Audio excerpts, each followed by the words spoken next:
అందరికీ వందనాలు తెలియజేస్తున్నాను. ప్రియమైన స్నేహితులారా, మిత్రులారా, మీ అందరికీ 80వ స్వాతంత్ర దినోత్సవ శుభాకాంక్షలు తెలియజేస్తున్నాను. ఇప్పటికీ మనకు స్వాతంత్ర్యం వచ్చి 79 సంవత్సరాలు పూర్తయి ఇది 80వ సంవత్సరము ప్రారంభమైంది. ఇందుని బట్టి ప్రభువుకు స్తుతులు స్తోత్రాలు చెల్లిస్తూ దేవుడు ఈరోజు మనకిచ్చినటువంటి వాక్యమును మీ ఎదుట నేను చదవాలని ఆశపడుతున్నాను.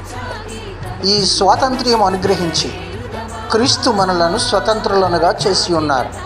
కాబట్టి మీరు స్థిరముగా నిలిచి మరలా దాస్యమును కాడి క్రింద చిక్కుకొనకుడి అని గలతీయులకు రాసిన పత్రిక 5వ అధ్యాయము 1వ వాక్యములో వ్రాయబడిన ప్రకారము దేవుడు మనతో మాట్లాడినారు.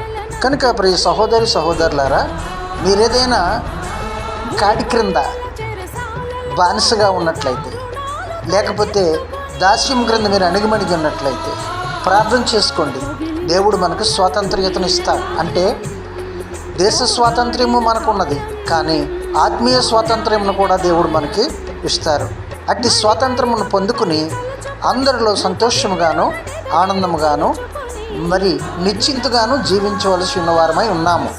ఈ వాగ్దానం బట్టి క్రీస్తు ప్రభు ద్వారా మనకు స్వతంత్రము అనగా ఆత్మీయ స్వతంత్రము దొరికింది కనుక ఈ స్వతంత్రాన్ని మనం కాపాడుకుంటూ మరలా మనము దాస్యం అనే కాడి క్రిందకి వెళ్లకుండా మనము జాగ్రత్త కలిగి ఉందాం.